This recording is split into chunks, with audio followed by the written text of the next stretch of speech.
¿Qué tal, amigos? Bienvenidos a un nuevo episodio de Pa' Conocer, y el día de hoy me encuentro aquí con Keyo González. Muchas gracias por aceptar la invitación, mi estimado. No, muchas gracias, y ya teníamos rato queriendo cuadrar eso y por fin se pudo. Ya se dio, y también pues agradecerte que me hayas aquí abierto las puertas de tu estudio para grabar este episodio, que como comentas ya pues teníamos un ratito agendándolo y pues por fin ya estamos aquí platicando.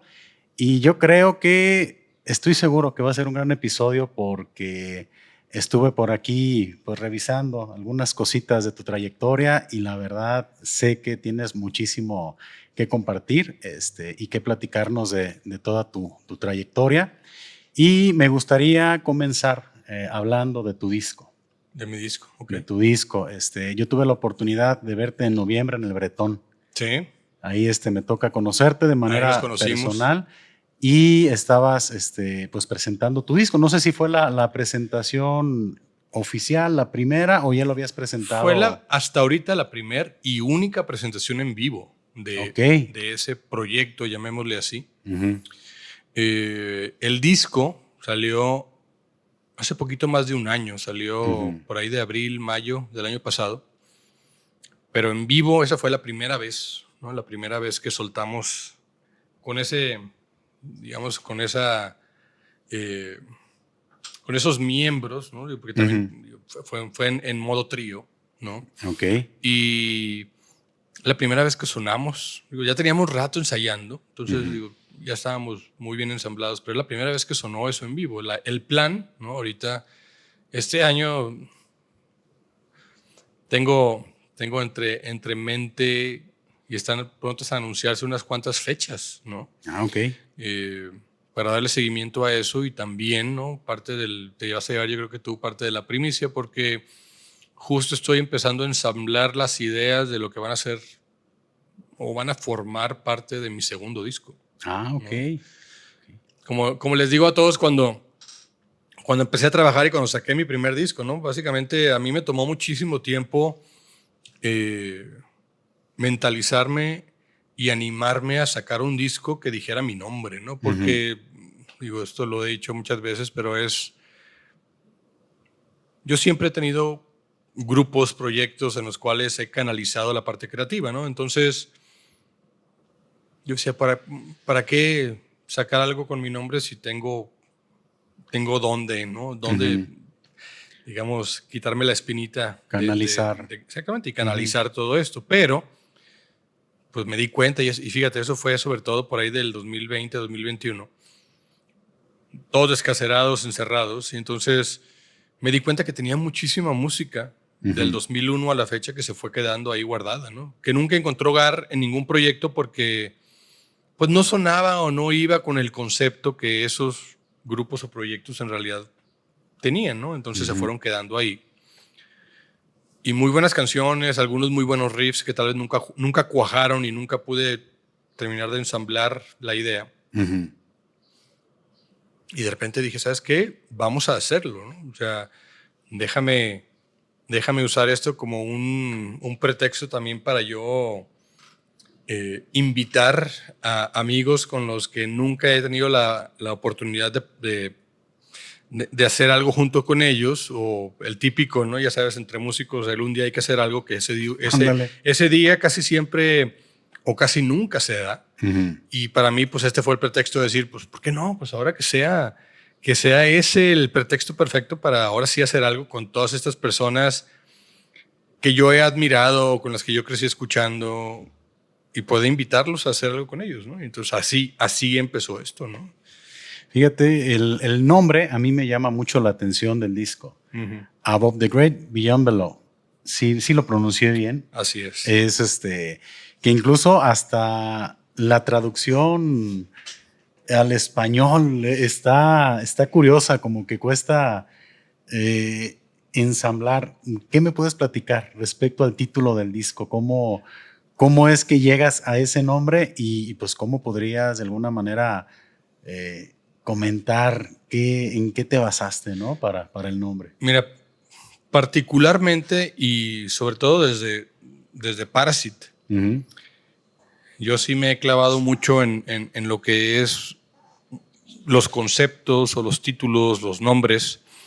Y siendo también un disco instrumental, para mí el nombre también era algo importante, ¿no? Y aparte más, porque este todavía era más personal, ¿no? Porque tenía mi nombre. Entonces, el título y es algo con lo que vine jugando un poquito, es tal cual un juego de palabras y un juego de conceptos, ¿no? Entonces, habla del sobre, del above, habla del below, ¿no? De la parte de abajo y del más allá, ¿no? Entonces, es como decir sobre el más allá que yace debajo. Ok. ¿Te fijas? No sé si te fijas, en realidad sí.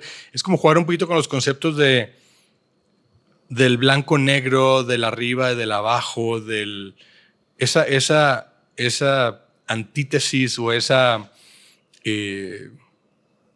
básicamente de lo que todos estamos conformados. Estamos conformados de día, de noche, exactamente esa dualidad que vivimos día a día. Entonces, para mí, siendo mi primer disco, era también esto es lo que soy, ¿no? Y esto es lo que soy no es una cosa, ¿no? Es todo lo que conforma mi bagaje musical. Porque aquí, de una u otra manera, se conjunta todo lo que por lo menos desde que yo profesionalmente empecé a hacer música hasta la fecha, me ha formado, porque hay canciones, hay ideas, hay de todo, sonidos incluso, de diferentes proyectos, grupos, etapas, y de una u otra manera se pudo, digo, voy a decir pudimos, porque en realidad no lo hice solo, me ayudaron todos los invitados. Aldo Muñoz, ¿no? Del que estamos hablando ahorita, me ayudó también a darle hilo sonoro, ¿no? Que tuviera sentido como disco, ¿no? Unas ideas que a lo largo de estos, ¿qué son? 23, 24 años, pues fueron llegando a formar parte de este primer disco, ¿no? Entonces, de ahí sale, ¿no? De ahí sale. Y el below, ¿no? Es como la cereza del pastel, porque siguiendo con los juegos de palabras, below, ¿no? El low del below, pues habla del bajo. Ah, ok. ¿No? Entonces hay mucho, digamos, muchas referencias escondidas en todo esto, ¿no? Ahora, y dame un segundo, ¿no? Voy a aprovechar que lo tengo aquí a la mano, pero... Sí, justo estaba checando, ¿eh? Más allá de, ¿no? Y algo que a mí no sé si ahí por la reflexión se vea bien, pero... Yo creo que sí.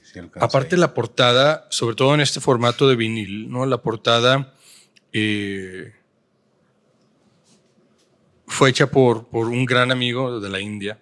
Es un ilustrador. Todo esto fue hecho a mano. Ok. Obviamente después digitalizado y todo, pero todo eso que le estoy platicando a él se lo expliqué, se lo puse en escrito. Y él con eso trabajó, ¿no? Yo, por ejemplo, yo nunca le dije usa un bajo. Okay. O usa dos bajos, o usa el Rickenbacker, o usa el Carl Thompson, o sea, yo no le dije nada de eso, ¿no? Y tampoco le dije pon a un mago, pon a una figura barbuda, no, nada. O sea, fue inspiración. Él se inspiró tanto de la música como de los conceptos, como de las ideas que yo estaba tratando de plasmar en este disco, ¿no? Entonces,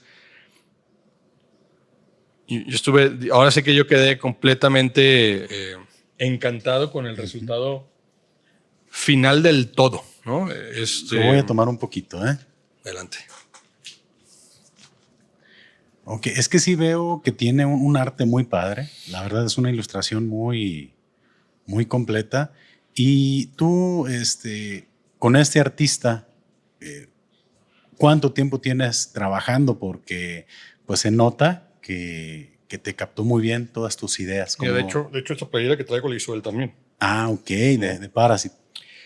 Con él fue muy curioso cómo el universo a veces conspira para que te topes con gente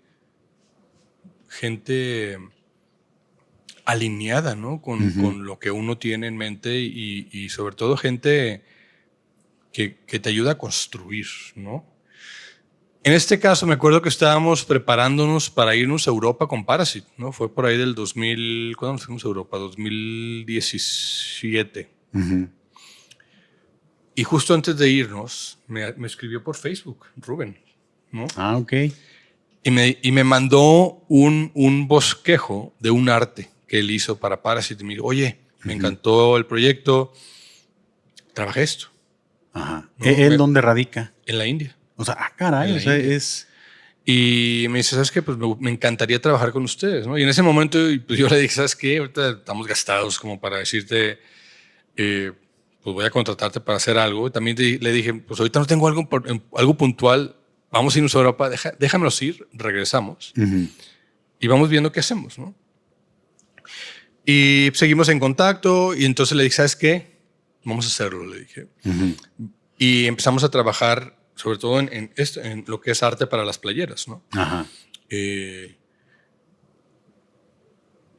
Y encantado, porque la verdad es que es una persona muy profesional, ¿no? Él, digo, si te metes a su perfil, Visual Amnesia se llama, y tiene arte que le ha hecho a Ginger, que le ha hecho a Monuments, que le ha hecho a varias bandas y artistas. Ajá. De nuevo, todo hecho a mano, a lápiz, ¿no? Son trazos hechos a lápiz que después él colorea digitalmente.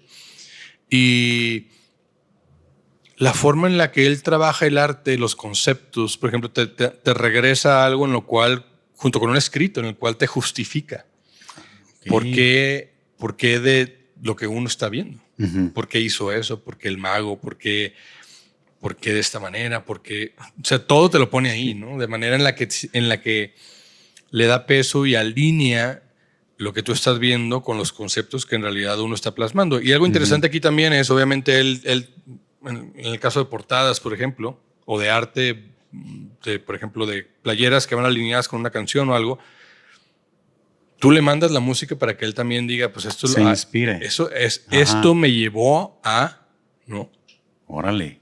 Entonces, Es que sumamente profesional, ¿no? veo en la ilustración, se me hace bien interesante. Digo, a mí también me gusta mucho el dibujo, la ilustración, y noto cómo tiene ese detalle de mientras más ves la ilustración, más vas descubriendo elementos. Sí, no, así Entonces es. es como que está como por capas. O sea, ves primero la idea, el blanco y negro, luego ves los personajes Sí. y después vas y dices, ah, mira, Los y detalles. tiene esto, y tiene esto, y tiene esto. Y fíjate, ¿no? O sea, hablando del porque él, así como tú me dices, él también hizo su investigación, ¿no? Él Ajá. también como que me espió o se Ok. metió ahí entre las ramas a ver qué había detrás, ¿no? Sobre todo creo que en el concepto de lo que yo le dije de, eso es una antología, esto es la antología de que yo le dije, ¿no? Y algo interesante en toda esta historia de la antología es el hecho de que la selección de los dos bajos que muy sutilmente él puso como parte del arte. Ajá. Uno es un Rickenbacker, Ok. siendo que mi primer gran influencia, y digo gran influencia hasta la fecha, ¿no? Pero mi primer gran influencia fue Cliff Burton, ¿no? Ajá. Con su mítico Rickenbacker púrpura, ¿no? Ujú. Y otra gran influencia, y creo que es uno de los bajos que a mí pues, me ha forjado más, sobre todo en tiempos más cercanos, Ujú. que de hecho es ese, ¿no? Pues Ok. el Carl Thompson, ¿no? Ajá.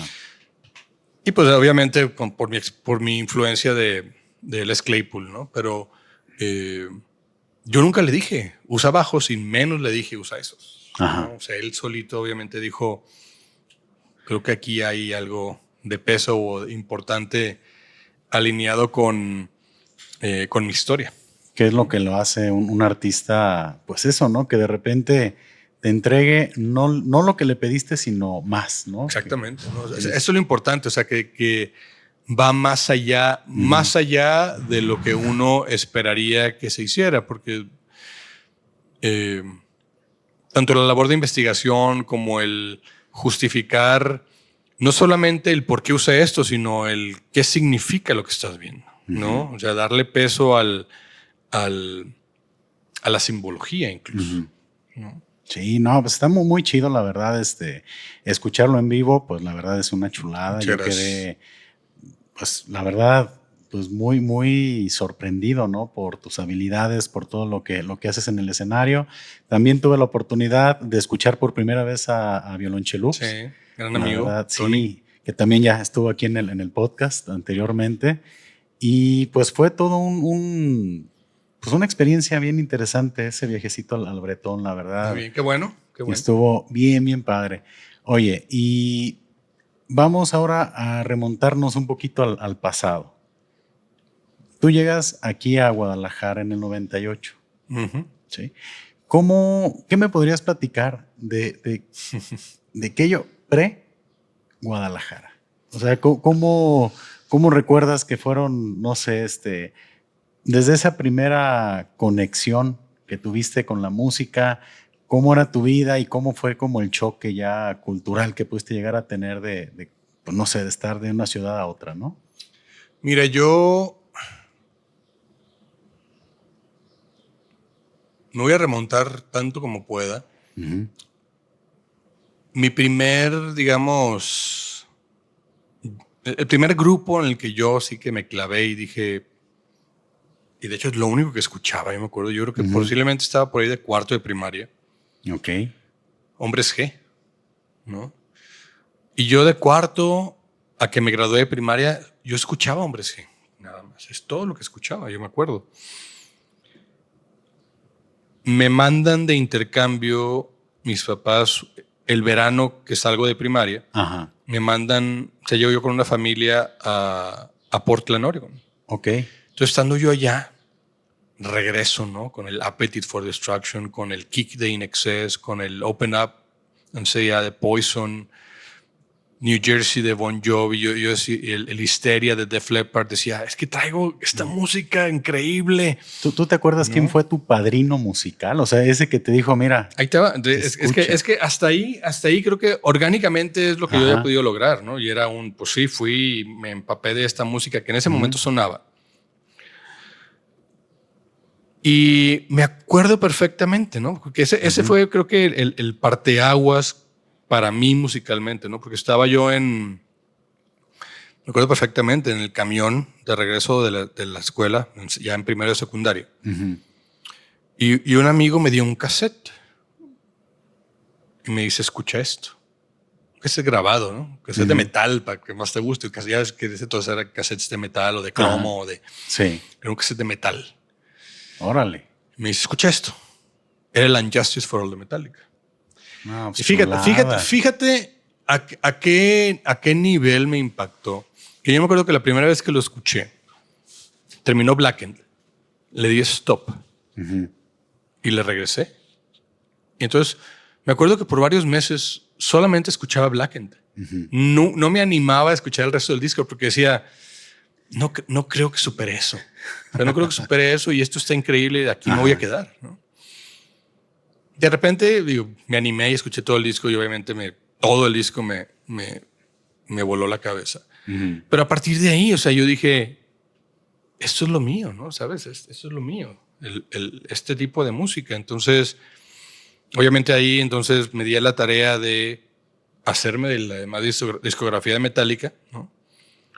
Escuché obviamente el Kill Em All y dije, wow, y escuché, o sea, y empecé a escuchar a Cliff y ahí empezó el gran impacto que tuvo en mí. Ujú. Todavía yo no tocaba, ¿no? Pero fue eh, o sea, empezó como a avivar ese interés en la música. Ujú. Obviamente después escuché el Ride the Lightning y sobre todo el Master of Puppets y algo empezó a pasar, ¿no? Ujú.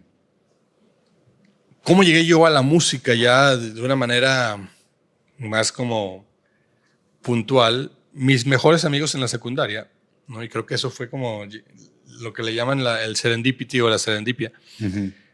Eh, Guitarrista y baterista, ¿no? Ok. Y entonces era así de, oye, pues hay que armar un grupo. Sacamos canciones, covers y empezamos ahí a ver qué. Pues yo toco el bajo. Entonces iba a ser mi cumpleaños número 14. Ujú. Entonces me acuerdo que le dije a mi papá, oye,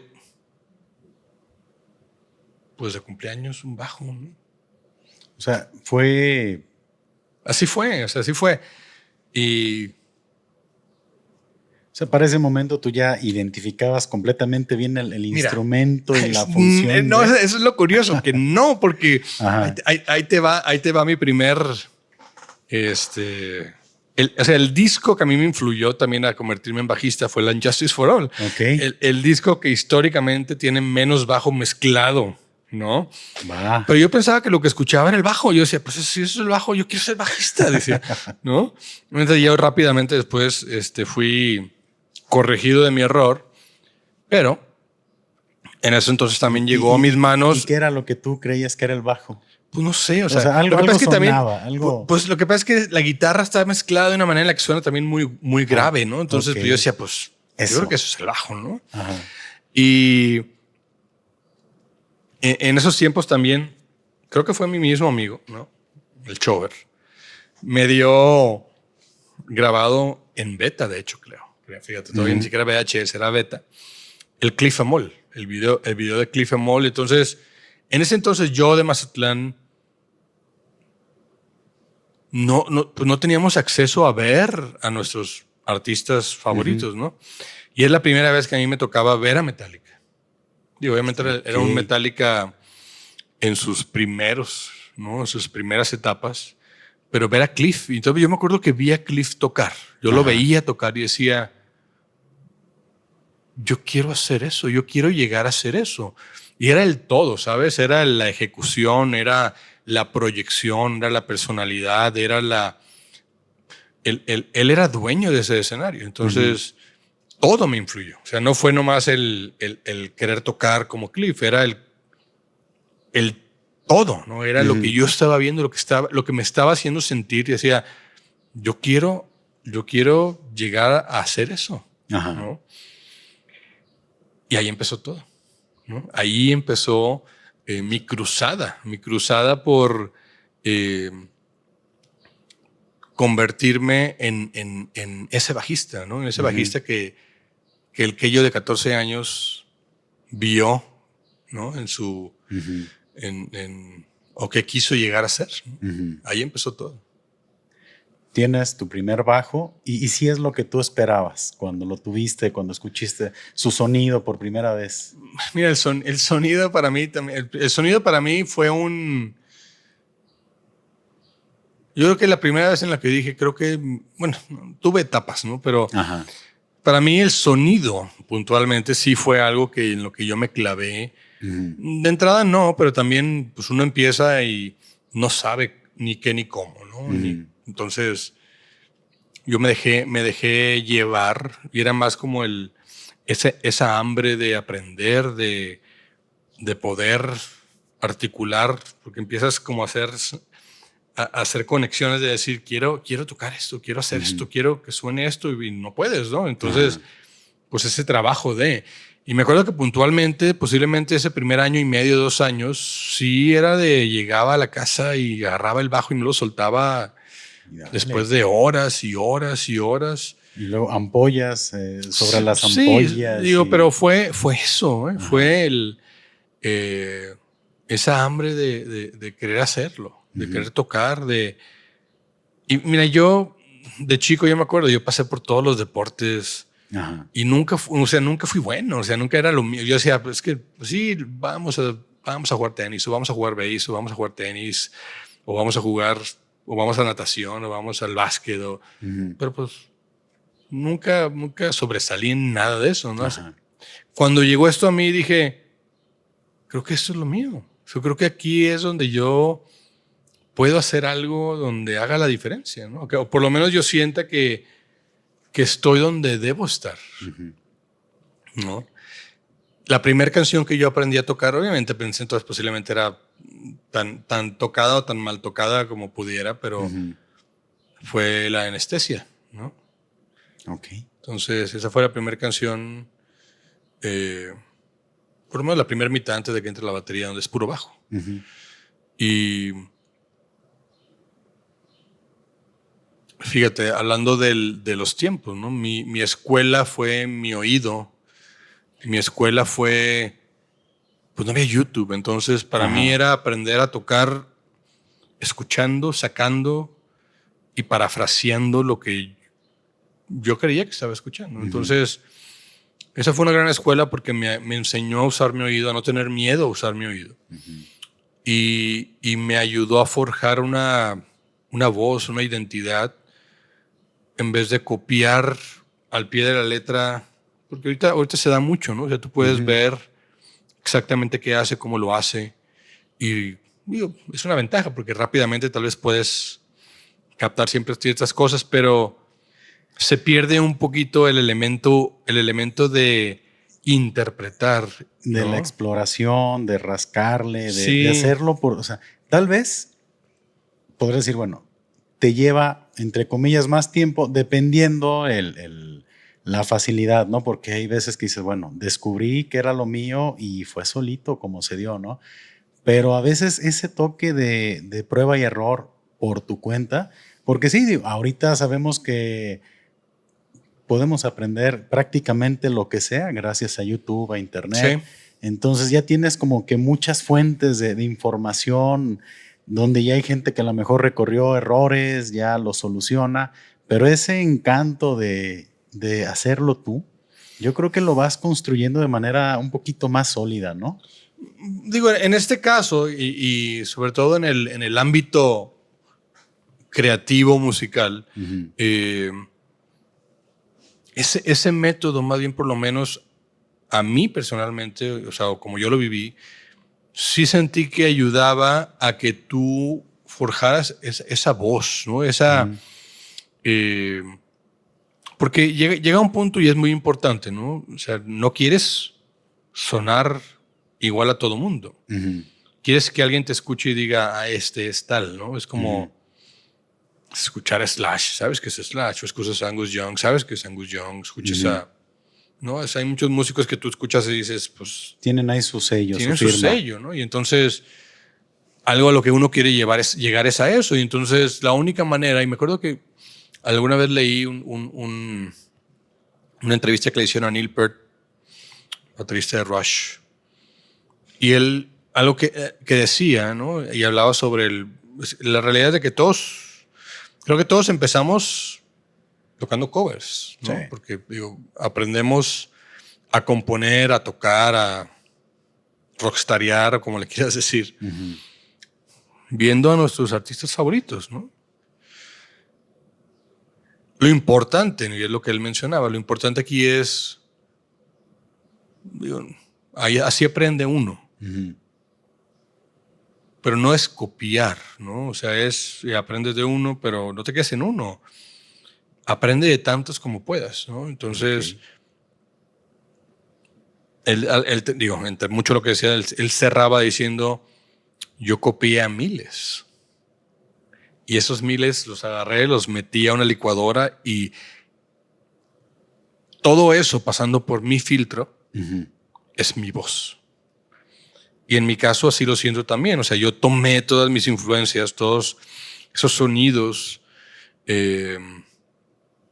y traté de darles una voz a través de mi filtro, ¿no? Del cómo yo creo que esto hace que después suene aquello, ¿no? Ajá.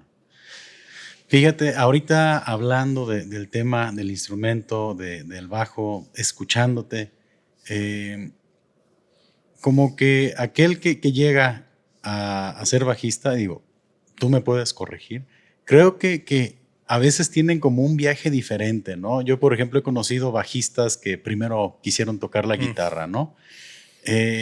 Como que llegan al instrumento del bajo después de, y es bien padre escuchar que tú comentes que pues para ti fue, tal vez tenías o no el conocimiento pleno del instrumento, pero fue lo que tú querías, ¿no? Y adicional, es bien interesante que no solamente te conformaste con decir quiero tocar el bajo, quiero hacer lo que hace el bajista en una banda, sino que aparte siempre has tenido claro cómo lo llevas al siguiente nivel, ¿no?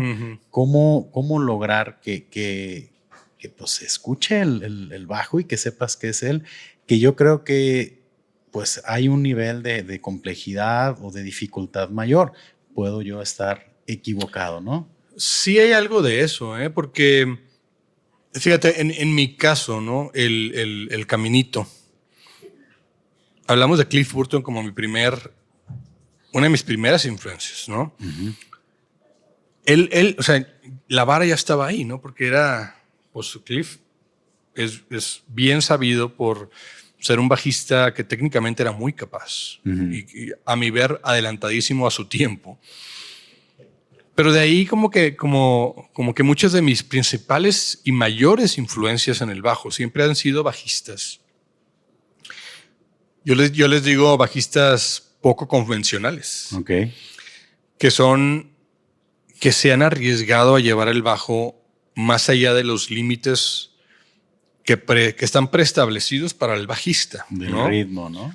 Un Les Claypool, un Geddy Lee, mismo Flea en su momento, el Justin Chancellor de Tool, Billy Wood de Faith No More, y la lista sigue, ¿no? Uh-huh. Pero son bajistas que como que ven el potencial en el instrumento y nunca tuvieron miedo de decir, voy a hacer esto, uh-huh. ¿no? Entonces eso alimentaba mi hambre de usar el bajo, ¿no? Como mi voz, ¿no? Para llevar todo esto, toda esta creatividad y todo eso que yo escuchaba, para hacer del instrumento como o sea, maximizar el uso del bajo. Y cuando digo maximizar no es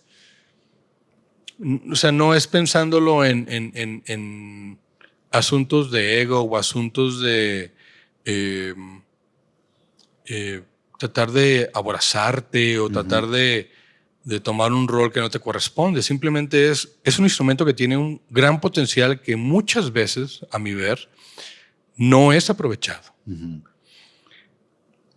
Y ahí me di a esa cruzada personal, porque no era otra cosa.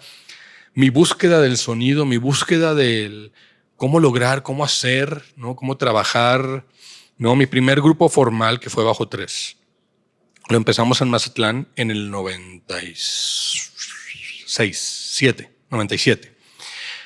Y era un grupo de 2 bajos, ¿no? Donde un bajo hacía la base y mi bajo, que era un bajo, yo en ese entonces tocaba 6 cuerdas. Ajá. Pues era más como una segunda guitarra donde hacía acordes y slapeaba y hacía solos, ¿no? Y era muy interesante. Yo aprendí muchísimo en esos 11 años que estuve trabajando con grandes amigos. Pero fue sobre todo eso, el tener la confianza de mis amigos y aparte la flexibilidad de poder trabajar todo eso, ¿no? Porque digo, yo siento que a veces uno como bajista se autoinflige el rol de, pues no puedo solear, no puedo usar efectos, si me escucho bien, si no, pues ni modo. Justo eso iba, ¿no? Como que ya automáticamente el bajista, digo, no sé, yo no soy bajista, pero como que asume un rol muy específico y se me hace muy padre que de repente se busque como esa exploración. Yo te voy a ser bien sincero, desde mi total desconocimiento del potencial del instrumento, para mí fue, la verdad, una novedad el saber pues que también podías usar tus pedales, que podías meterle tanta variedad al sonido. Yo crecí con el sonido pues bajo, grave, sí. El ritmo, y para mí eso era como el bajista, ¿no? Y sabes, digo, no quiero que suene mal, o sea, en realidad es válido, en todos los instrumentos es válido tocarlo donde tú creas que para ti está bien, ¿no? Uh-huh. Simplemente para mí personalmente no era suficiente el conformarme con un rol de decir voy a hacer nada más esto, porque internamente yo sentía una necesidad de sacar toda esta creatividad o esta necesidad de sonar de cierta manera. Yo escuchaba en mi cabeza ciertos sonidos, ciertas cosas que decía, ¿cómo logro esto? O sea, ¿cómo puedo hacer esto? Entonces, incluso muchas de las canciones en mi disco que tal vez estuvieron en la bóveda por varios años, muchas veces fue también por eso, porque no lograba hacerla sonar o no lograba que el todo llegara a donde en ese momento tal vez yo creía o pensaba que pudiera llegar, ¿no? Y esa fue de nuevo mi cruzada, ¿no? Y por ejemplo, mucho de lo que ves aquí también se fue dando. Yo me empecé a grabar porque llegó un punto en el que decía, es que siento que cuando voy y me graban, el bajo no suena como yo lo estoy escuchando, o por lo menos en mi cabeza, como yo creo que debe de estar plasmado. Y no necesariamente es porque está mal grabado, simplemente es cuando tú grabas con alguien, grabas a la referencia que esa persona, o te mezcla incluso con la referencia que esa persona tiene. Uh-huh. Y tal vez te escuchan o quieren escuchar tu bajo de una manera en la cual, pues yo no la escucho, sí. ¿no? O sea, sí. Para mí no es como yo quería que quedara plasmado, ¿no?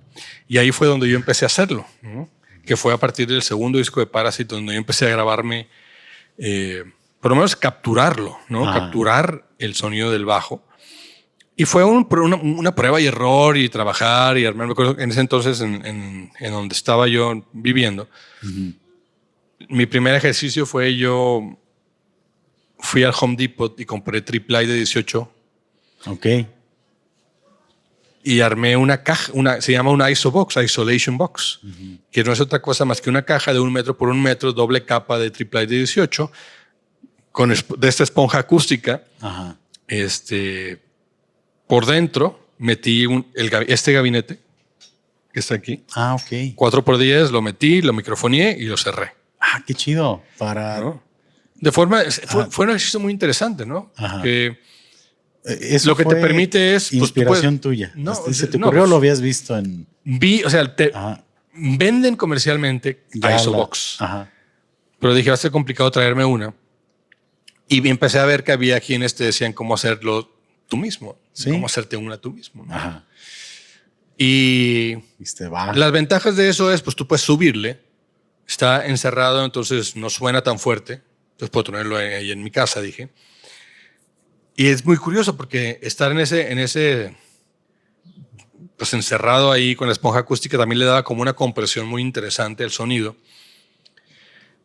Y te digo, fue mi primer acercamiento a grabarme y quedé gratamente satisfecho con cómo se plasmó. Y de ahí en adelante empecé a jugar un poquito más con herramientas. Ahorita hablábamos del cargar equipo, ¿no? Ajá. De hecho, en ese estuche todavía está mi pedalera, que es una pedalera, la última pedalera que tuve y a donde llegué, donde dije, esto es, ¿no? Aquí es. Pero pesa 25 kilos. 20, no, hombre, qué raro. Entonces había momentos en los cuales si había que volar o eran distancias donde era lejos a donde íbamos a tocar, pues tenía yo que armarme de algo reducido para poder prácticamente llevarme eso. Entonces, pues empezaba a tener que sacrificar sonidos, tenía que empezar a sacrificar qué llevar. Y fue cuando entonces me decidí, eso fue en el 2019, que tal vez ya era tiempo de empezar a explorar las herramientas digitales, ¿no? Que si los fractals, que si pues todo lo que había disponible, ¿no? Uh-huh. Después de hacer una investigación, me hice de la Line 6 Helix, ¿no? Okay. Que es esa pedalera que está ahí. Ajá. Y yo feliz de la vida, porque a partir de entonces eso se convirtió en eso. Que ¿no? Yo creo que fue un paso... ¿Cómo lo viviste? Decir, oye... Mira, fue como todo en la vida, ¿no? Fue un riesgo, ¿no? Porque dije, una de dos, o es un éxito... O truena. O truena completamente, ¿no? Pero fue prueba de fuego, porque fíjate, me hice de esta y entonces fueron 2 semanas de horas nalga uh-huh. de configurarla porque yo dije, esto tiene que sonar ahí. Y en 2 semanas dejé como la primera iteración de todo y tocamos con Parasite en el Notfest. Ese mítico Notfest donde quemaron baterías y todo, ahí tocamos. Ok. ¿No? Ajá. Y ahí lo estrené. Y entonces, fíjate, me acuerdo que tocamos y no le dije yo, porque llevamos a José Luis Doblado de ingeniero de sonido, experimentadísimo él. Y no le dije yo, ¿sabes qué? Hice este cambio, ya no traigo, bla, bla. Entonces me acuerdo que tocamos, terminamos y él se acerca a mí y me dice, oye, ¿qué cambió? Yo dije, chinga, me va a regañar, me va a decir que sonó de la... Dije, no, pues ¿sabes qué? Pues ahora traigo la Helix. Entonces me salí directo de ahí, ¿no? O sea, estabas escuchándome a través de la pedalera, ¿no? Me dice, es que sonó increíble, me dice. Nunca había sonado así, me dice. Qué chido. Yo, mira. Y obviamente a partir de ahí pues la seguí moviendo, seguir ajustando, pero algo interesante es desde que me hice de la Helix, Oye, todo video... perdón, pregunta, digo, a lo mejor me voy a ver muy técnico, ¿no? Pero, ¿cómo es que vas configurando el sonido en la Helix? O sea, ¿es algo entre software y el hardware o es prácticamente... Mira, ahí te va, ¿no? Deja nomás te termino de decir Ajá. esto. Todo lo que ven que yo subo, ¿no? Desde discos que he hecho desde entonces, videos, hasta reels, todo suena directamente de ahí. Todo ha salido directamente de ahí. Hablamos de la Isobox, obviamente, Ajá. a partir de que yo empecé a explorar estas herramientas digitales, pues ya no era necesario tener todo un setup tan complicado y tan pesado y tan bultoso. Y entonces, pues es una gran ventaja, ¿no? Poder tener algo, digamos, tener eso en la palma de tu mano, ¿no? Claro.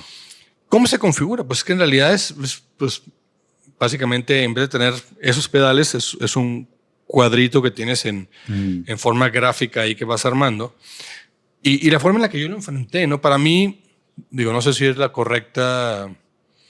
Y obviamente hay más de una manera de hacerlo, ¿no? Pero la forma en la que yo traduje mi pedalera y mi setup ahí, que fue parte del por qué también me hizo ojitos el que esa era, es que yo cuando empecé a jugar un poquito con la configuración, básicamente yo traduje mis pedales conectados hacia el ampli de forma de cuadritos dentro de la Helix, ¿no? Donde yo, pues cada uno de mis pedales era un cuadrito ahí que yo fui conectando, incluyendo el amplificador y todo como salía, ¿no? Entonces, para mí fue muy, muy natural en ese sentido.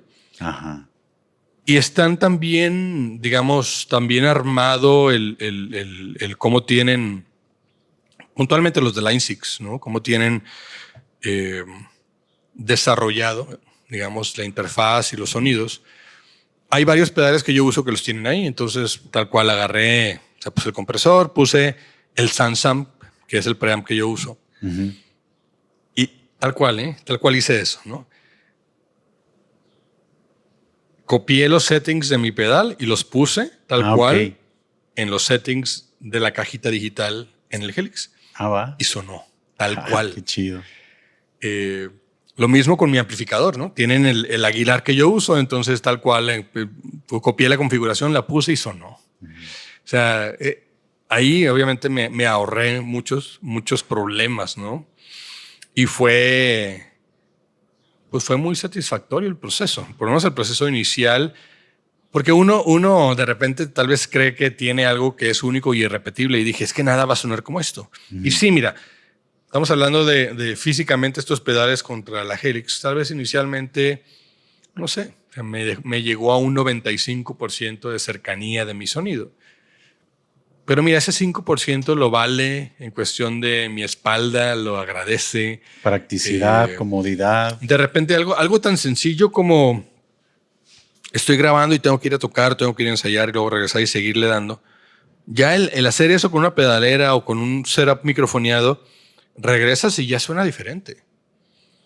En lo digital no. En lo digital yo puedo ir y venir, hacer y deshacer, vuelvo a conectar y nadie se dio cuenta. Hemos grabado sesiones en vivo donde de repente si hay un error que tengo que corregir, pues lo puedo volver a hacer en la Helix, o sea, con la Helix, con el setup y nadie se dio cuenta, ¿no? O sea, cosas de ese tipo, pues, que uno puede trabajar. Y aparte, pues, obviamente aquí puedo hacer más de lo que hacía con otra pedalera, ¿no? Creo que uno también tiene que de repente aprovechar las herramientas que uno tiene a su disposición, ¿no? Y creo yo que en esta época, el no usar cualquiera de esos emuladores y procesadores digitales que ya a estas alturas tienen tanto que ofrecer, pues sería... Pues es que no puedes ir en contra de la corriente. Ahorita está, por ejemplo, el tema que es lo actual, la inteligencia artificial, ¿no? ¿Sí? Que uno escucha programas que te hacen rolas en 2-3 minutos. Bueno, ahí sí, no sé todavía, pero yo creo que no te puedes ir quedando rezagado, ¿no? Yo creo que cada disciplina, cada arte, cada todo. Por ejemplo, yo en el tema del dibujo, bueno, yo crecí dibujando a lápiz y papel, ¿no? Entonces, cuando de repente aparecen estas herramientas, un iPad donde ya puedes crear arte digital, pues yo era de los que decía, no, pero es que le falta algo. O sea, un dibujo que haces en una tablet, sí, o sea, entonces es un proceso en el cual tienes que ir reconciliando que no es el material, no es es el alma del artista que lo está haciendo en, pues sí, en un Sí. papel o que lo está haciendo en una pantalla, ¿no? Sí, digo, quiero pensar que la inteligencia artificial puntualmente en lo que es la música llegará un momento en el cual podrá ser una herramienta, ¿no? Que uno pueda tal vez aprovechar. Está por verse el cómo va a ser, ¿no? Creo yo. Porque yo dije, sí, ahorita tú puedes escuchar una canción y hasta amigos me han mandado y dicen, a ver, escuché esta rola, ¿qué opinas? Ah, la hice con AI. Está bien, digo. Lo que tiene la inteligencia artificial, y ahí ese es el reto, es que te va a crear algo basado, ¿no? Y eso sea un dibujo, sea un texto, sea lo que sea, te va a dar algo basado en su librería. Sí. Entonces, tratar de sacar algo nuevo o algo innovador o algo que rompa esquemas con ella ahorita lo veo difícil. Más bien, sí que es algo comercial o algo alineado a que suene a, pues sí, tal vez sí, ¿no? Pero ahí está el reto, ¿no? Y de nuevo, sea AI o sea lo que sea, está en uno el cómo usa y aprovecha sus herramientas. Y es donde uno tiene que entender, ¿no? Que sea una pedalera, sea un procesador digital, sea un bajo de 4, 5, 6, 10 cuerdas, o de una cuerda. Exacto, ¿No? justo te iba a decir ¿No? que O había sea, checado que estabas ahí tocando ese instrumento en algunos está en reels. uno, ¿no? Está Ah, en uno el cómo hace uso de esas herramientas y el cómo llegas, ¿no? Porque lo que uno sí tiene que saber y tiene uno que entender es que los tiempos no paran y la música va a seguir evolucionando, las herramientas van a seguir evolucionando, y entonces no puede uno quedarse atrás, no puede uno quedarse rezagado y uno tiene que, por lo menos yo personalmente, para mí todo esto es parte del reto, ¿no? Y si hay algo que a mí me sigue llamando la atención de estar en la música, o pues puntualmente en la música, ¿no? Es el hecho de que siempre hay algo que aprender, sea técnica, sea armonía, sea un sonido, sea el hacer cosas nuevas, ¿no? De repente como eso, ¿no? Como tocar un instrumento ahora que te saca completamente de tu zona de confort, ¿no? Y que te hace retarte de una manera diferente. o sea, ¿No? ese instrumento tú ya lo estás pensando tal vez para alguna producción o es Sí, prácticamente obviamente digo, todo tiene un fin, ajá. ¿no? Y hablábamos ahorita que voy a empezar a trabajar en mi segundo disco y obviamente encontraré la manera en la que pues esto llega ahí, ¿no? Sí, tú eres un artista con esta trayectoria, con estas bandas en las que participas, y eso pues hace que seguramente pues mucha gente quiera colaborar contigo, ¿no? O sea, mucha gente se puede acercar, pero tú dime si lo que yo chequé no es correcto, pero me llamó muchísimo la atención y no sé si la fuente es real o ya fue ahí un tema. Akira Yamaoka. Mm, ¿Qué onda? O sea, la verdad, para mí, una temporada de mi vida, pues le dediqué mucho al gaming y uno de mis juegos favoritos de todo el tiempo es Silent Hill. sí, Y para mí, o sea, una de las rolas también favoritas de todo el tiempo es el opening la rola esta bueno, la música a mí me encantó, o sea, creo que es un elemento bien importante. Tal vez me fui así de lado A al lado B, o sea, pero sí, digo, ¿cómo Keio González llega a tener como esa oportunidad o cómo se dio esa colaboración con Akira Yamaoka? Mira, fue gracias a mi gran amigo Israel, baterista de Velanova. Va. Iba a ser el lanzamiento de un videojuego en el cual pues Yamao Kazan pues participó en lo que es el soundtrack, ¿no? Uh-huh.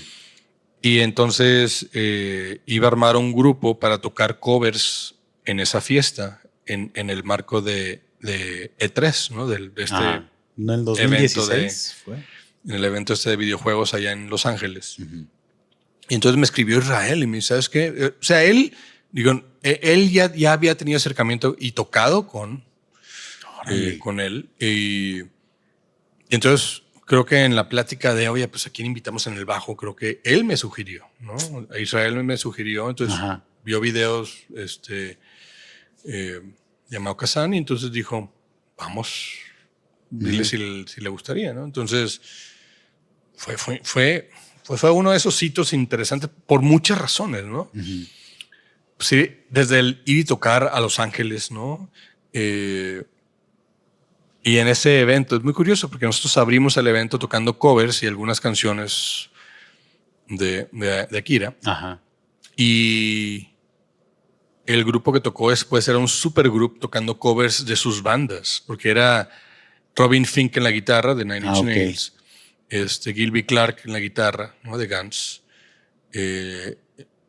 Randy el baterista pues de Queens of the Stone Age y Chester en la voz, Chester Bennington en la voz, Blasco en el bajo, ¿no? De Ozzy. Ajá.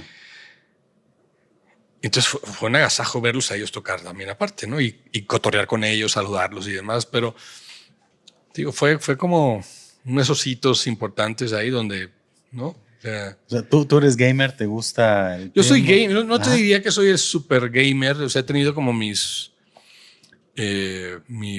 por ejemplo, mis juegos favoritos, ¿no? Uh-huh.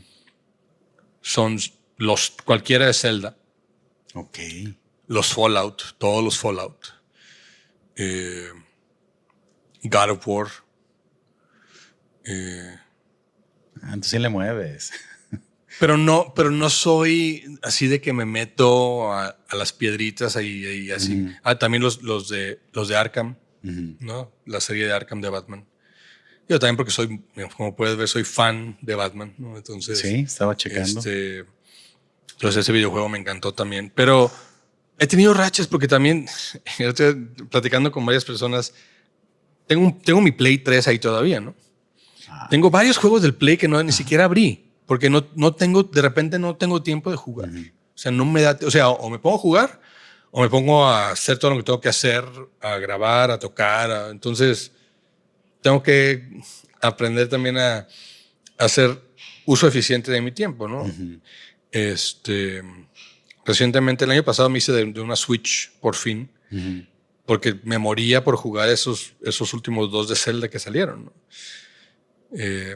Y por eso la compré, ¿no? Para jugar esos. Y la ventaja del Switch es que dije, bueno, pues si ando de gira o si ando en los camiones o en los aviones o donde ande, pues ahí puedo estar jugando. Oye, ¿no? Yo nunca me clavé con Zelda. Y he escuchado a mucha raza que, o sea, Zelda rifa. O sea, ¿qué tiene Zelda? ¿Qué es ese punto? Porque yo más bien siempre me fui como por los shooters, o sea, hay juegos. Pues digo, siento yo que es cuestión de gustos, ¿no? Porque, por ejemplo, si tú te fijas puntualmente, en la gran mayoría de los juegos que te dije, son juegos tipo RPG, ¿no? O donde tú tienes un mundo que estás explorando y que puedes tú como, pues, habitar y explorar y, ¿no? O sea, no es... Sí hay juegos que me gustan también que tienen como un gameplay muy, muy lineal, ¿no? Pero a mí esos que son como de mundo abierto me encantan, ¿no? Entonces, lo que es el Zelda, el Fallout, ¿no? El God of War. Bueno, el God of War es un poquito más lineal, pero tiene sus detallitos de repente interesantes. Es cuestión de gustos, creo yo. Y fíjate, yo me acuerdo, ¿no? Cuando empezaba el internet, por ahí de principios de los 90s. Yo era de los que se iba al centro de cómputo a jugar el Moot. ¿Nunca jugaste tu Moot? No, no recuerdo, ¿eh? No me acuerdo ni siquiera qué significa Moot, pero es un como multi-user dungeon, creo que significa. Ah, ok. Que es básicamente, no es otra cosa más que un mundo tipo Calabozos y Dragones, o que tú estás explorando virtualmente un mundo a través de comandos, porque en ese entonces pues todo era norte, sur, este, y entonces entrabas a un cuarto y el texto te decía que había en ese cuarto. Era como un RPG. Exactamente, es un RPG, pero de texto, básicamente. Órale, qué chido. Entonces no veías nada, tú también leías todo. Ah, ok. O sea, no era gráfico, era... No, era completamente de texto. Entonces yo Qué era chido. uno de esos que iba, o sea, entre clase y clase me iba, y pues éramos ahí 2, 3 compas jugando ahí al Mood, ¿no? Entonces creo que también por eso ese tipo de juegos me llaman, ¿no? O sea, como que creativamente siento que hay más ahí que ofrecer. No he tenido yo muchas consolas, he sido muy puntual. O sea, yo obviamente yo empecé en el Atari, ¿no? Y mis primeros juegos y mi primer consola fue un Atari. Y de ahí el Nintendo, el original. El NES. ¿No? El NES. Ajá. Y tuve un Game Boy, me acuerdo, pero, o sea, esa fue mi consola y a partir de ahí llegó el bajo. Entonces, ahí quedó. No pasé yo por todo lo que hubo ahí y de ahí en adelante hasta que compré el Play 3. El Play 3 y después compré alrededor del mismo tiempo compré también cuando recién salió esta de Nintendo. ¿Cuál habrá sido? Bueno, Y ahí la tengo todavía conectada, de hecho. ¿Pero portátil o No. con el GameCube? No. O sea, fue el nombre, ¿no? Y fíjate, creo que también la compré justo por el Zelda. Dije, es que salió el Twilight Princess. Ajá. Y dije, tengo que jugarlo porque lo veía y decía, no sé, se ve bien perro. Y entonces lo compré ese Nintendo nada más para jugar el Twilight Princess, ¿no? Y también era una consola que no había en ningún lado. O sea, salían 10 consolas y se acababan, ¿no? O sea, ¿qué no era el de sí, el de los mandos? ¿Cómo se llama? Bueno. Ahorita nos acordamos, pero... Y lo tengo conectado ahí arriba. Todavía sirve, todavía está conectado ahí.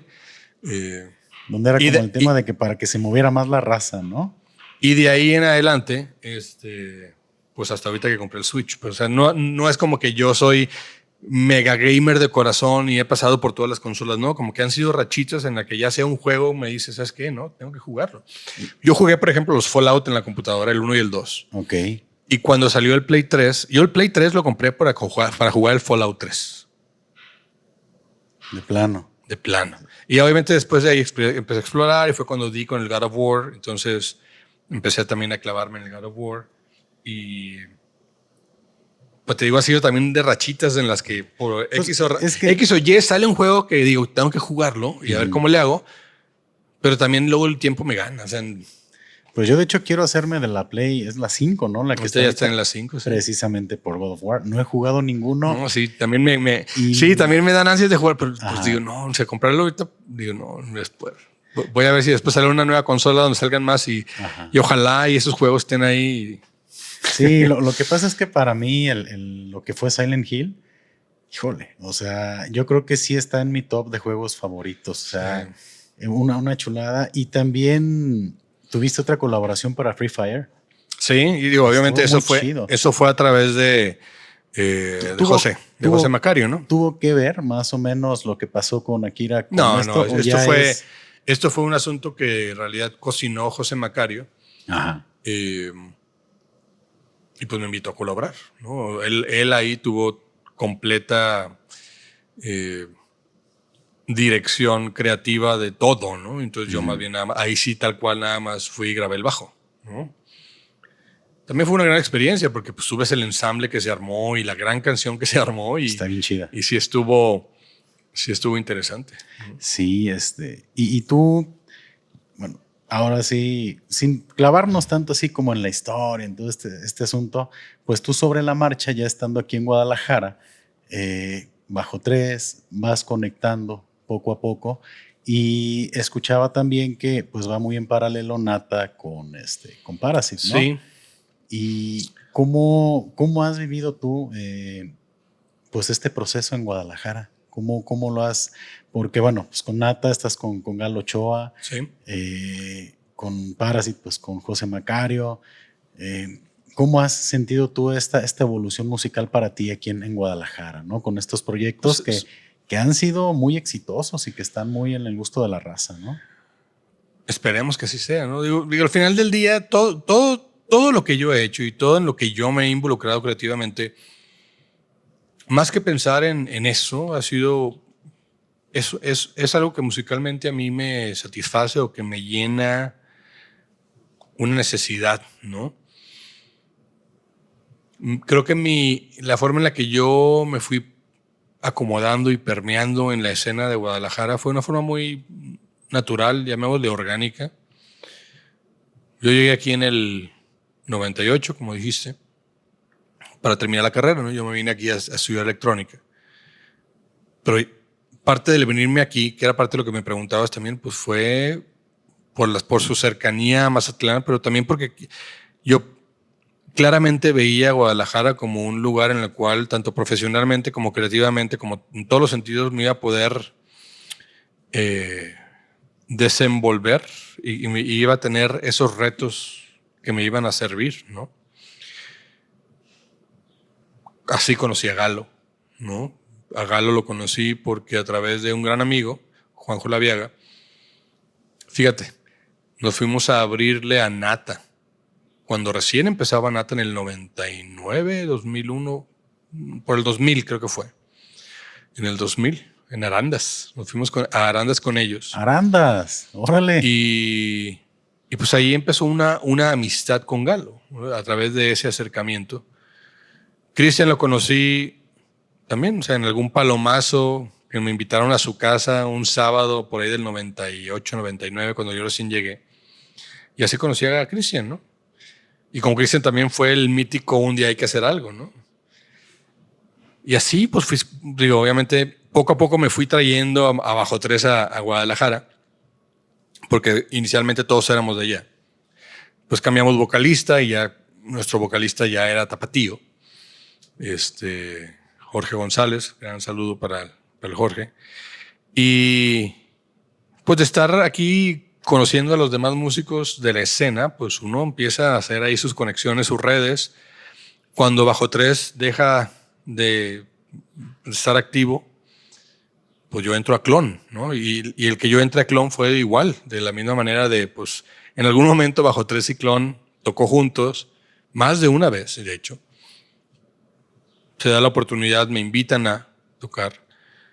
Y pues ahí pues empecé a tocar con ellos. Y Parasite de ahí sale, ¿no? Porque Parasite inicialmente iba a ser Jorge en la batería, Alex en la guitarra y yo en el bajo. Traía un instrumental, así nació como instrumental. Pero en ese entonces a Jorge lo invita a Descartes y se van a México. Entonces nos quedamos Alex y yo, y ahí fue donde empezamos Parasite, ¿no? Y yo entrar a Nata fue Cristian me invita a Nata. Y yo lo invito a Parasite, ¿no? Un poquito después. Entonces por eso es que Nata y Parasite como que empezaron casi al mismo tiempo para mí, ¿no? Esos dos caminos. Yo ya me veo más de acá que de allá, ¿no? Obviamente yo añoro, me acuerdo de mis tiempos en Mazatlán y pues veo a todos mis amigos músicos de allá que siguen activos, pues los veo con gusto y compartimos y hacemos y deshacemos. Pero de repente, hace poco ya crucé yo el umbral de ya estar El más tiempo punto en medio. Guadalajara que en Mazatlán en mi vida, ¿no?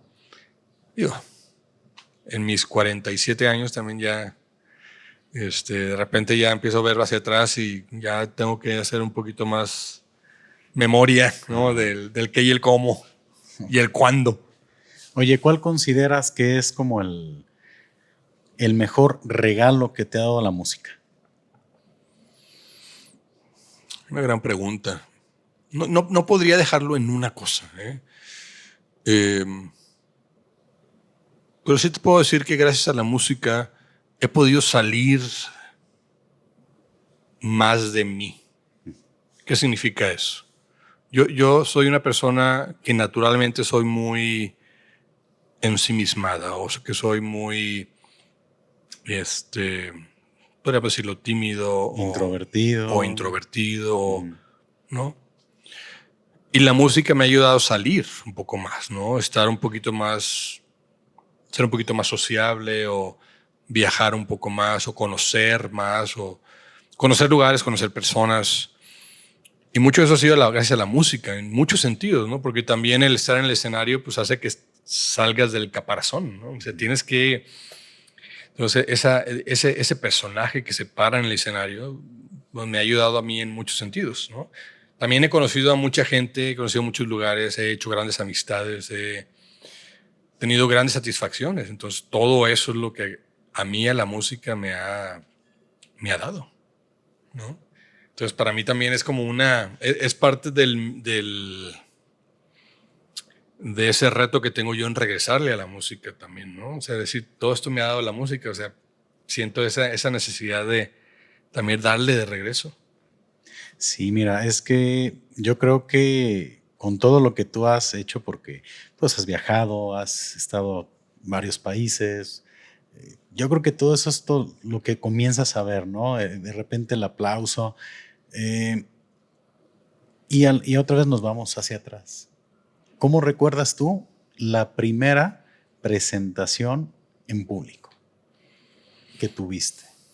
Me acuerdo perfectamente bien, ¿eh? Porque, y fíjate, yo empecé a tocar el bajo y casi luego empecé a tener mi primer grupo. Fuera de este que te digo con mis amigos que tocábamos covers, al tiempo yo armé mi primer grupo con otro amigo y fíjate, mi primer grupo fue un grupo de speed thrash metal. Ok. Y tocábamos Anestesia, tocábamos For Whom the Bell Tolls, tocábamos un cover de Transmetal y teníamos canciones originales. Y me acuerdo perfectamente del primer toquín que tuvimos, donde toqué Anestesia, me acuerdo. Me acuerdo perfectamente ahorita de esa vez que toqué Anestesia, ¿no? Y fue interesante, ¿no? O sea, obviamente esa primera vez que tú tocas entre los nervios, o sea, hay muchas cosas que pasan por la mente de uno, ¿no? Pero creo que consolidó mi sentir de creo que vamos bien, creo que aquí es. Creo que aquí es, ¿no? Y obviamente yo hablaba ahorita de lo introvertido, ¿no? Que yo naturalmente soy. En ese entonces obviamente más. Y el hacerlo, yo me acuerdo perfectamente, el pisar ese escenario y el hacerlo, hizo que algo se recableara en mis sinapsis de decir, déjate ir, ¿no? O sea, hazlo, ¿no? Porque obviamente empieza uno tenso, nervioso, pero en algún momento sueltas, ¿sí? O sea, y son de esos sentimientos que una vez que lo vives, ya no hay vuelta atrás. Ya no hay vuelta atrás, exactamente, ¿no? Sí, no, oye, qué chido. Es que yo creo que ese momento es decisivo, ¿no? En el que dices, ¿le doy o no le doy? Porque hay gente o hay músicos que, digo, también muy respetable, ¿no? Que son muy virtuosos, pero pues no les gusta el público, ¿no? Sí. Y se vale, pero yo creo que ahí es donde está ese punto, ¿no? Pues qué interesante conversación que yo, la verdad, nos has compartido cosas muy, muy padres. Aquí viene la pregunta, ¿qué proyectos tienes a futuro? Ya nos mencionas que estás trabajando tu segundo disco. ¿Qué más viene? ¿Qué tienes planeado? ¿Qué hay por ahí guardado en el cajón? Pues lo primero es eso, ¿no? Estoy en las etapas muy tempranas de mi segundo disco solista. Estamos ya también ya son cosas menores que estamos tratando de terminar de cerrar para que salga el quinto disco de Parasite, ¿no? También o sea, ya está, la música ya está lista. Estamos trabajando, te digo, detalles ahí puntuales para que ya podamos ponerle fecha para que salga o para que vea la luz más que nada. Hay más música, ¿no? También que se viene con otros proyectos. Sesiones que estoy también terminando de grabar. Pero lo más cercano es eso. Y de hecho, ahorita estábamos hablando, tengo varias fechas ahorita que en julio y agosto que voy a hacer acompañando al Rush Monterrey Tribute. Ok. ¿No? Entonces voy a estar tocando ahí con ellos varias fechas en su gira de este año. Ajá. Y pues esperemos que vengan más cosas. O sea, te estoy diciendo lo que tengo en mente, lo que tengo planeado, lo que tengo ahorita en el horizonte, pero también de repente me llegan sesiones o invitaciones. O sea, no sabes qué va a suceder. No sé no sé. De repente salen cosas y es parte de lo interesante de esto, porque no sé, de repente salen cosas que yo no tenía pensadas ni planeadas y que me retornan grandes satisfacciones y aprendizajes, porque de hecho se trata también esto, ¿no? De todas esas interacciones también te dejan algo, ¿no? Claro. Sí, yo creo que es el permanecer y lo comento aquí como de mi lado, ¿no? Que es el tema, por ejemplo, del podcast, del proyecto, de todo esto es, pues mientras más decides permanecer y buscar y continuar, pues a veces las cosas ya se dan de manera muy orgánica, ¿no? Y pues si tú decides frenar en este momento tu camino, pues no sabes qué te va a presentar a futuro o qué oportunidades puedes dejar de recibir, ¿no? Sí, y sobre todo, digo, sea la actividad o sea el arte al que uno decida enfocar su tiempo, esfuerzo, tiene que ser algo divertido, tiene que ser algo que a uno le llene, ¿no? Uh-huh. Porque eso es lo que a uno hace que busque seguir, ¿no? Sea el podcast, sea tocar, sea grabar, sea hacer sesión, sea dibujar, sea lo que sea, pero lo importante es eso, ¿no? Porque al final del día, digo, está bien, obviamente uno tiene que comer, uno tiene que generar, pero siento yo que si eso se da de la mano de estar haciendo algo que a uno le da satisfacciones y lo llena, lo hace más llevadero y lo hace más divertido, ¿no? Fíjate, hay una parte aquí del podcast que yo le llamo el paconsejo. Ajá. Prácticamente lo que acabamos de hablar podría resumirse, sí, ¿no? Sí. Pero como para hacer la pregunta, ¿no? ¿Cuál sería el consejo que le das tú a la raza que pues quiere emprender su proyecto creativo o que ya está cansada, ¿no? Porque también puede llegar a acabarse la gasolina o no estás llegando a lo que quieres o crees que no estás llegando a donde quieres y pues deciden abandonar. No sé qué le podrías tú decir a toda la raza que está pasando por esa situación. Es muy sencillo, ¿sabes? Y aplica para ambos escenarios, ¿no? El escenario de la persona exitosa y de la persona cansada, ¿no? Yo lo que les diría es, sean honestos con ustedes mismos. Simplemente el hecho de el cómo enfrenten, ¿no? Esa salida creativa. Que sea tan honesta como ustedes puedan hacerlo. Como puedan serlo. Porque de esa manera van a divertirse y van a aprovechar el proceso. No hay varita mágica, no hay fórmula científica que te diga si haces ABC, vas a ser exitoso. ¿No? O sea, eso no existe. Entonces, como no existe, más vale que hagamos algo que nos satisface, que nos gusta, que nos divierte y donde no estamos sufriendo en el proceso. Y aparte, lo curioso es que si eres honesto con tu arte, tienes mayores probabilidades de que algo suceda, porque entonces vas a transmitir los sentimientos correctos, vas a transmitir eso a través de tu música, en el caso si eres músico.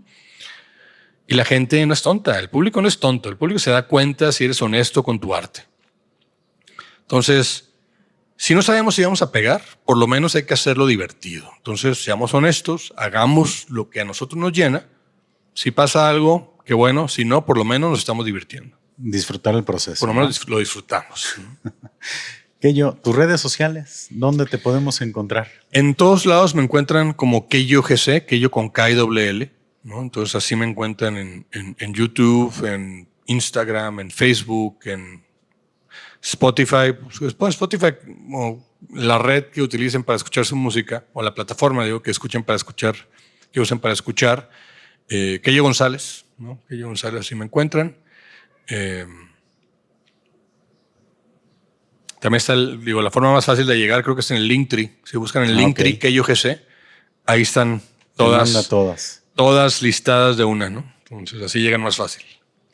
Keyo, pues yo creo que este podcast no le hace justicia a toda tu trayectoria. Sé que hay muchos temas que pues, nos faltó explorar un poquito en todo este asunto y yo ando comprometiendo a la gente, ¿eh?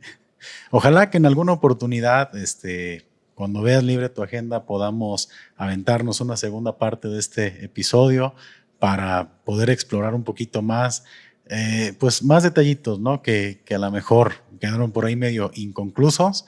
A mí no me resta más que agradecerte tu tiempo. Ojalá que te le hayas pasado bien aquí en esta charla.